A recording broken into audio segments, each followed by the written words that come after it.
Nofoanana indray ilay fameram-bidy na prix plancher izay nametraka ho aotra faingo $550 ny 1 gigaoctet amin'ny internet eto Madagasikara.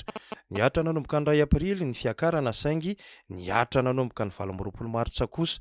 Raha tsy aivina no niova ny sarany sy ny tolotra nataon'ireo mpandraraha amin'ny finday na opérateur téléphonique ka nofoanana avokoa ireo tolotra mantambazotra sosialy ary navadika ao internet feno.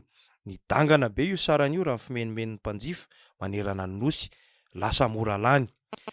Ka fanontaniana mipetraka ny hoe anao tsindry amerenana an'io amin'ny sarany teo aloha ve izany ny fanjakana raha nanafoana iny prix plancher iny.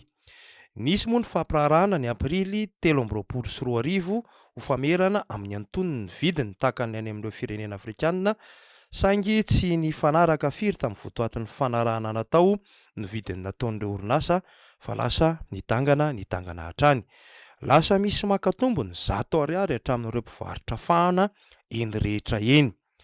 Saran'ny internet zaka ny vahoaka malagasy ihany no atao raha ny nambaran'ny minisitra Tahina Razafindramalo nampitaina tamin'ny haino amanjerim-panjakana ny alahady lasa teo raha tiana iroborobo ny tontolo nomerika.